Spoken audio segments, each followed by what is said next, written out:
VIT AP, as a part of VIT Group of Institutions, inherits 37 years of legacy in innovation and research in educational sector, is one of the most preferred destinations of education for students across the country, consistently ranked among the top educational institutes in the country. The VIT Group of Institutes have had a proud tradition of pursuing knowledge and excellence. A university that offers the best undergraduate, postgraduate and PhD programs in technology, science, arts, law, management and many more. A place where students' development of mind, body, heart and spirit is encouraged through learning, engaging, experimenting and leading. We welcome you to the VIT AP.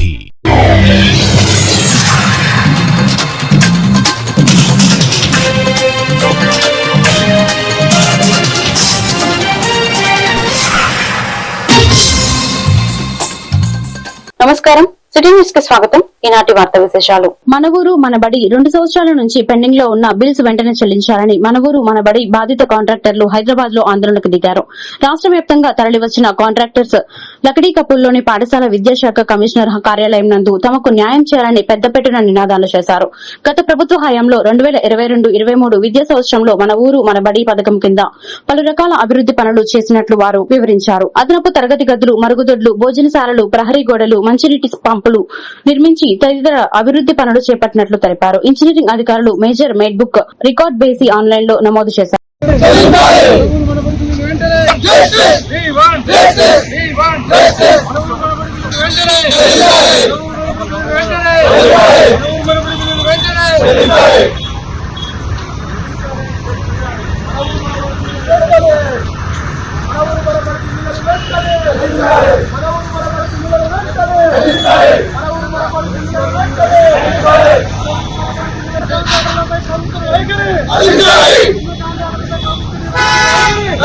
ప్రభుత్వం నుండి వైఖరి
కాంట్రాక్టర్లకు రావాల్సిన బిల్లుల కొరకు ఇవాళ కమిషనర్ని కలవడం కోసం గత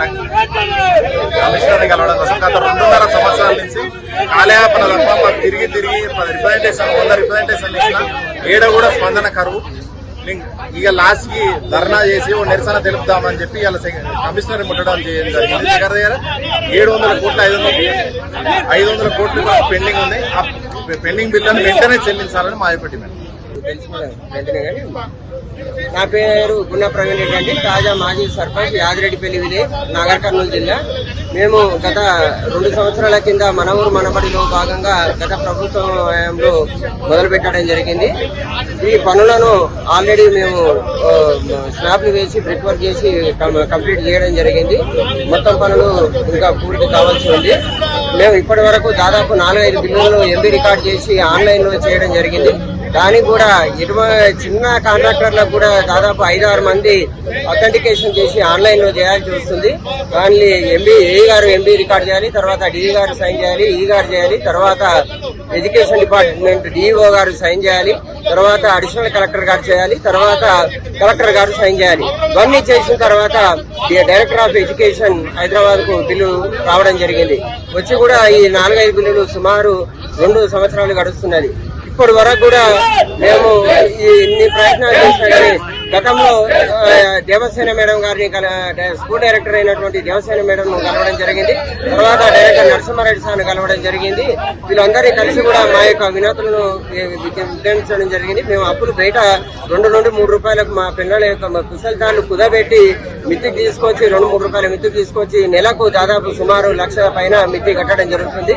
ఈ రోజు వరకు కూడా సుమారు 2 సంవత్సరాలు అవుతుంది ప్రభుత్వం నిమ్మకు నీరెత్తినట్లు ఉండి విద్యాశాఖ మంత్రి అయినటువంటి గౌరవ ముఖ్యమంత్రి రేవంత్ రెడ్డి దీని మీద పట్టించుకొని వారు త్వరగా మాకు రావాల్సిన కన్న కొడుకుల నుండి ప్రాణహాని ఉందంటూ ఓ వృద్ధ కన్న తల్లి రక్షణ కల్పించాలని పోలీసులను వేడుకుంది. హైదరాబాద్ బషీరాబాద్ ప్రెస్ క్లబ్ లో ఏర్పాటు చేసిన సమావేశంలో మల్కాజ్గిరికి చెందిన 67 ఏళ్ల భద్రమ్మ తన గోడును వెళ్లబోసుకుంది.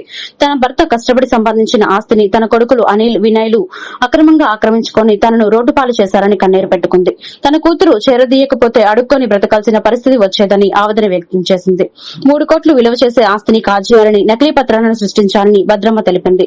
దీనిపై మల్కాజ్గిరి పోలీస్ స్టేషన్ లో తన కొడుకుపై ఫోర్జరీ కేసు నమోదు చేసినా ఇప్పటికీ వారిపై ఎలాంటి చర్యలు తీసుకోవడం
నాకు 2 కొడుకులు. 2 కొడుకులు నా ఆస్తిని 2 తింటారు, నాకేమి ఇస్తలేదు. మా ఆయన వచ్చిన నన్ను చేస్తున్నారు, ఆరాటం చేస్తున్నారు. నేను ఆర్యో ఆఫీస్ పోయిన అక్కడ ఇక్కడ అన్నిటి నాకు కిరాయిలు వచ్చేటట్టు చేస్తలేదు, నాకు ఇస్తలేదు. ఏం చేస్తలేదు, కొడతామంటారు, చంపుతామంటారు, ఇవన్నీ అంటుంటారు. ఇది చేస్తున్నారు, ఇది నన్ను అరెస్టం చేసి మాకు చేస్తున్నారు. ఎట్లా సార్ అంటే ఆయన నేను ఇచ్చిన కదా ఆర్డర్ అని అన్నారని పోలీసులను సంపాదించుకొని ఏం చేసేదో నాకు కిరాయి వచ్చింది. నాకు కిరాయి వచ్చేటట్టు చెయ్యాలి. నేను నా మొగుడు సంపాదించింది, వాళ్ళు ఇచ్చింది కాదు, వాళ్ళు ఏం చేయలేదు. అంత నా ఆస్తి నాకు తినుకుంటే నన్ను ఇట్లా చేసి నన్ను రోడ్డు మీదకి ఎక్కించి నన్ను బాగా పెట్టి నన్ను చేస్తున్నారు. నేను అడగతినేటట్టు చేసి మీరు 2 లక్షల కిరాయిలు వస్తున్నాయి తీసుకున్నారు. ఇక్కడ నాకు ఆపరేషన్ అవుతుంది, 1 రూపాయి ఖర్చు పెట్టలేదు, ఏం చేయలేదు. ఓసారి మళ్ళా అయింది, మళ్ళా మూతైపోయింది, మళ్ళా మూతైపోయింది. అన్ని అయినాయి, సాగు చేయలేదు, దినాలు చేయలేదు, ఏం చేయలేదు. నా బిడ్డ చేసింది, నా బిడ్డను ఖర్చు పెట్టింది, నా బిడ్డని అన్ని చేసింది. ఇప్పుడు నాకు ఆస్తి నన్ను చూడరంటగా నా ఆస్తి కావాలంటే నేను ఎందుకు ఇస్తా సార్? నా మొగుడు సంపాదించిందే కదా, నా మొగుడు సంపాదించింది నేను తిన్నాక కదా వాళ్ళకయ్యాడు. మమ్మల్ని నన్ను చూసుకోరాడు కానీ వాళ్ళకి నేను ఆస్తి ఇవ్వాలంటే ముందు ఎట్లా ఇస్తాను ఆస్తి ఇయ్యగదా? అట్లానే అన్నా కానీ వీటికి నన్ను కోర్టులో వేసి నన్ను అక్కడ ఇక్కడ అన్ని ఇంటికి తిప్పుతున్నారు, తిప్పడానికి ఆవులకు చెప్తున్నారు, దాన్ని ఈడ పెట్టి ఆడ పెట్టి అన్ని వేసి నన్ను అది చేస్తున్నారు. 1 రూపాయి లేకుండా చేసిండు. చిన్న కొడుకు నాటానే ఉండేది, అన్ని ఆడుతున్నారు, సొమ్ములన్నీ గుంచుకున్నాడు, అవన్నీ గుంచుకున్నాడు, తండ్రి అన్ని గుంచుకున్నాడు. లాస్ట్ కు మా 2 నిలబొట్టిండు. వచ్చినాక బిడ్డకి వచ్చింది. మా ఆయన ఏ ఉండాలని ఏం చేయాలని బాధపడుకుంటూ ఉండి ఇంట్లోనే చచ్చిపోయింది. మా ఆయన చచ్చిపోతే కూడా ఎవరికి కబురు చేయలేదు, ఏం చేయలేదు. బిడ్డింటికి చచ్చిపోయింది కానీ ఆ ఇద్దరు పోతుందని ఉండ కొడుకులు నాకు చేసిండు. ఏం చేస్తారు వాళ్ళు చెప్పాము? ఏం చేస్తారు సార్? ఇద్దరు అనేది ఎట్లుంటాడు ఆయన మలకాజ్గిరి. ఏం చేస్తాడు? సంపాదించుకున్నాం అంట. అది ఏం చేయలేదు సార్. నా మొగడే సంపాదించి పెట్టింది. ఇప్పుడు నా మగవాడు వచ్చినాక నన్ను ఇంట్లో పెట్టుకుంటే నన్ను అది చేసుకుంటా బాగా పెడుతున్నారు. ఏమైనా కానీ అట్లా చేస్తున్నారు. కొడతాం చంపుతాం అంటారు, అన్ని చేస్తాం అంటారు. నీకు ఒకటి దిక్కుండేది అంటారు, ఎన్నో అంటారు. నాకేదో ఉండాలి, నేనేం తినాలి కదా. నేను తిన్నాకనే కదా వాళ్ళకి ఏదైనా. నేను తినకుండా ఇప్పుడు నన్ను చూడాలంటే నాకు చేయాలి. పెద్ద 25 ఏళ్ళు పక్కకే ఉన్నాడు పెళ్లి కాగానే పోయి. మొన్న అయ్యో వచ్చినాకనే వచ్చి తలవరు పట్టిండు. దినాలు చేయలేదు, తాగుతాయి, ఏం చేయలేదు. అన్ని నేను నా బిడ్డనే చేసింది.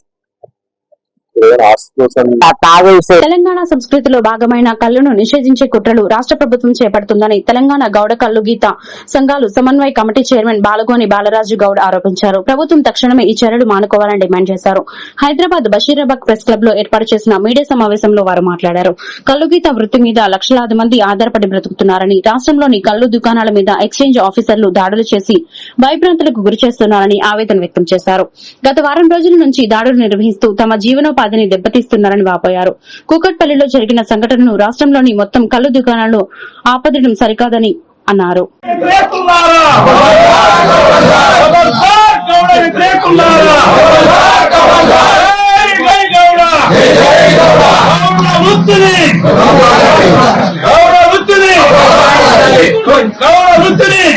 రక్షించుకుందాం గౌడ వృత్తిని, వెంటనే రక్షించుకుందాం దళిత వృత్తిని.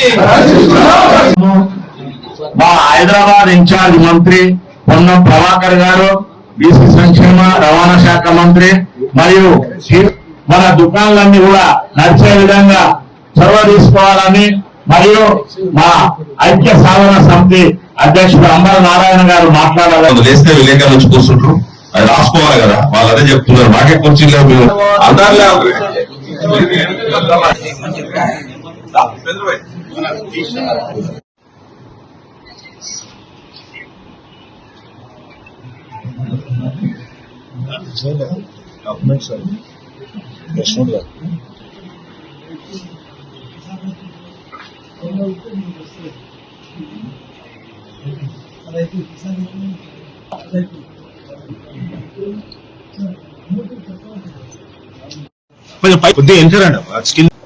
కల్లు దుకాణాల మీద జరిగిన దాడిని చూపించి తెలంగాణ రాష్ట్రంలో కల్లు దుకాణాల మీద ఎక్సైజ్ ఆఫీసర్లు దాడులు చేసి భయభ్రాంతులను చేస్తున్నారు. కాబట్టి ఈ గీత వృత్తి మీద లక్షలాది మంది ఆధారపడి బతుకుతున్నారు. ఆ బతుకు తెరువునంతా మేము భారత్ జోడో యాత్రలో రాహుల్ గాంధీని కలిసి రాష్ట్రంలో ఉన్న గౌరులందరం కూడా కాంగ్రెస్ పార్టీకి మద్దతు తెలిపినాము. గాంధీ భవన్ కి వెళ్లి కూడా అక్కడ మా 5 డిమాండ్లతోనే మేము శ్రీధర్ బాబు గారికి, మల్లు రవి గారితో వెళ్లి మా గౌడ సంఘాల అధ్యక్షులందరూ మరి సొసైటీ అధ్యక్షులు కూడా మేము మేనిఫెస్టోలో పెట్టించినాము. ఎందుకంటే మా గీత వృత్తే జీవనాధారం కాబట్టి ఇన్ని లక్షల మందిని మద్దతు చేసి మేము సపోర్ట్ చేసినాం కాంగ్రెస్ పార్టీకి. ఈ రోజు కుకుట్పల్లిలో జరిగింది.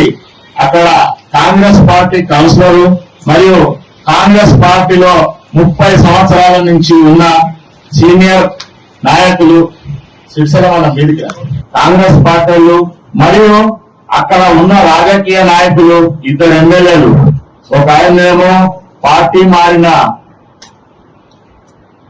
ఎమ్మెల్యే గాంధీ గారు, ఇంకొకరేమో కుకుట్పల్లి ఎమ్మెల్యే మాధవ కృష్ణారావు గారు. వీళ్ళందరికీ ఏదో గొడవ ఉంటే ఈయన కూన సత్యం గారు ఎమ్మెల్యే సీట్ అడిగిందనే ఉద్దేశంతో మొత్తము ఒకరిని తప్పుగా చూపించి తెలంగాణ రాష్ట్రంలో ఉన్న గౌరులందరినీ కూడా రోడ్డు మీద వచ్చే పరిస్థితి చేసి భయభ్రాంతులను చేసి గత వారం రోజుల నుంచి దాడులు నిర్వహిస్తూ మా జీవనోపాధిని పోగొడుతుంది. కాబట్టి మా సంఘాల అధ్యక్షులందరూ కూడా కలిసి మేము ఇక్కడ మీడియా సమావేశం ఏర్పరచుకున్నాము. మరియు మా సంఘాల అధ్యక్షులు వాళ్ళందరూ కూడా ఉన్నారు, ఒకరొకరు మాట్లాడతారు. ఎందుకంటే కేరళ ప్రభుత్వము ఆల్కహాల్ పర్సెంట్ ఉండొచ్చని అక్కడి ప్రభుత్వము మరియు కోర్టు 8.1 ఉండొచ్చని అఫీషియల్ గా ఆర్డర్ ఉంది. అయితే అక్కడ తాళి దుకాణంలో కాంగ్రెస్ ప్రభుత్వం కేబినెట్ లో స్థానిక సంస్థల ఎన్నికలలో బీసీలకు 42% రిజర్వేషన్లపై ఆర్డినెన్స్ జారీ చేయడం పట్ల కాంగ్రెస్ శ్రేణులు హర్షం వ్యక్తం చేశారు. హైదరాబాద్ హైదర్గూడలోని కూలే దంపతుల విగ్రహం వద్ద ముఖ్యమంత్రి రేవంత్ రెడ్డి చిత్రపటానికి పాలాభిషేకం చేసి స్వీట్లు పంచుకున్నారు. ఈ సందర్భంగా ఉపాధ్యకుడు టీపీసీసీ కాంగ్రెస్ నాయకుడు రామన్ గౌడ్లు మాట్లాడుతూ అన్ని వర్గాల ప్రజలకు కాంగ్రెస్ ప్రభుత్వంతోనే న్యాయం జరుగుతుందని తెలిపారు. ఇందుకు నిదర్శనమే బీసీలకు 42% రిజర్వేషన్లు ప్రకటించడమన్నారు. సామాజిక న్యాయం కోసం కృషి చేసిన ఏఐసీసీ అగ్రనేత రాహుల్ గాంధీకి ముఖ్యమంత్రి రేవంత్ రెడ్డి, ఉప ముఖ్యమంత్రి మల్లుబట్టి విక్రమార్క, టీపీసీసీ అధ్యకులు మహేష్ కుమార్ గౌడ్లకు ప్రత్యేక ధన్యవాదాలు తెలిపారు.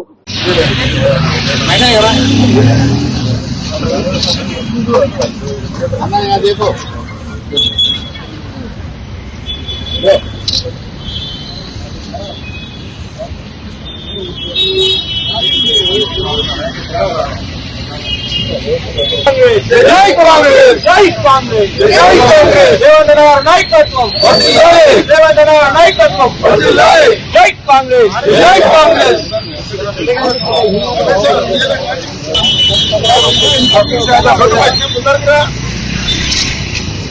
కాంగ్రెస్ పార్టీ జిందాబాద్, కాంగ్రెస్ పార్టీ జిందాబాద్. రేవంత్ అన్న జిందాబాద్, రేవంత్ అన్న జిందాబాద్. మహాలక్ష్మి రమణ్ గౌడ్ ముజాహిద్ ఆలం ఖాన్ జిందాబాద్, ముజాహిద్ ఆలం ఖాన్ జిందాబాద్. రేవంత్ అన్న నాయకత్వం, రామన్ గౌడ్ అన్న నాయకత్వం, మహాలక్ష్మి రామన్ గౌడ్ నాయకత్వం, జై కాంగ్రెస్.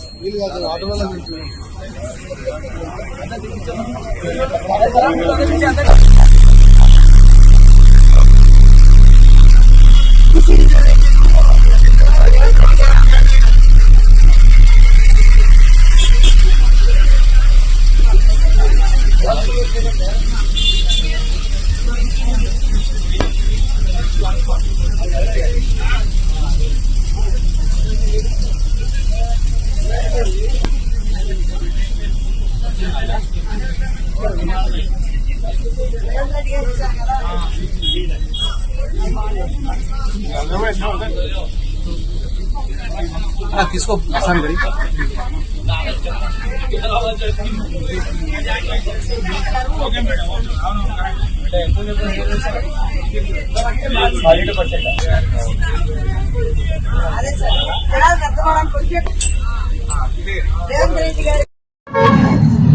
హిమాయత్ డివిజన్ లో బీసీలకు 42% అయితే నిన్న కేబినెట్ తీసుకున్న నిర్ణయానికి శుభాకాంక్షలు తెలుపుతూ అభినందిస్తూ ఈరోజు హిమాయత్ జ్యోతిరావు పూలే విగ్రహం దగ్గర సంబరాలు చేసుకోవడం జరుగుతుంది. దీనికి ముఖ్య అతిథులుగా మా రాష్ట్ర ఉపాధ్యక్షులు ముజాహిద్ అలీ ఖాన్ సాబ్ వచ్చేస్తున్నారు.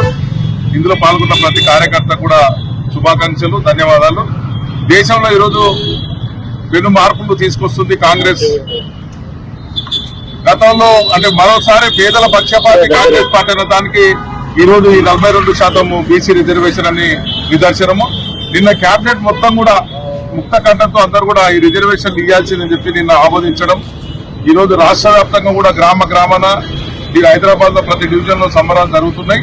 బీసీలు ఎంతో కాలంగా అనేక రకాల బీసీ సంఘాలు మరి ఈ రోజు కోసం ఎంతో వేచి చూసినాయి. ఈ రోజు కూడా అన్ని బీసీ సంఘాలు అభినందిస్తున్నాయి.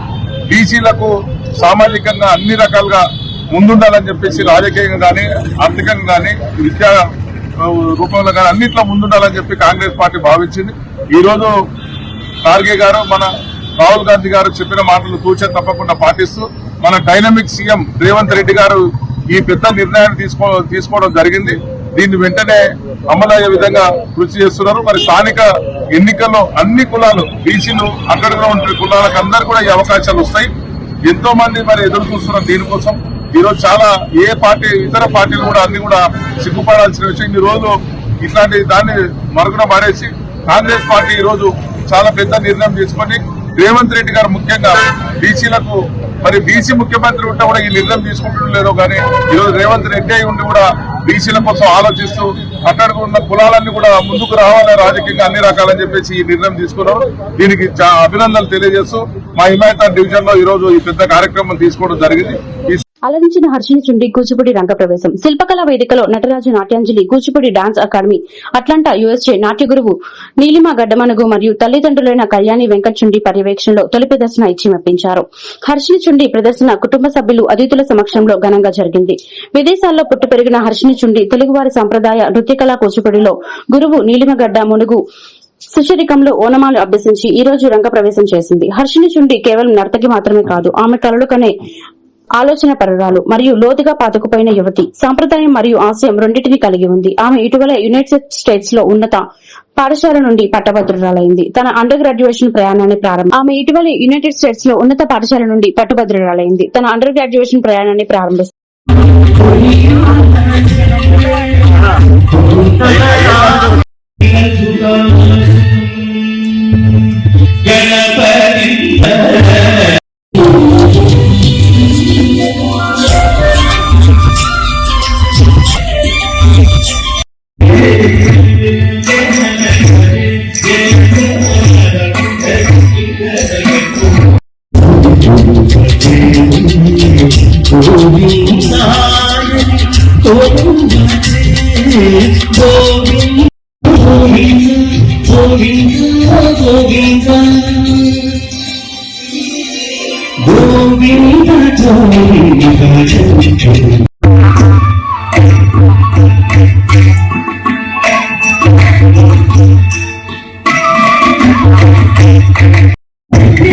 ఈ వార్తలు ఇంతటితో సమాప్తం. మరొక బులెటిన్ లో మళ్ళీ కలుద్దాం. నమస్కారం.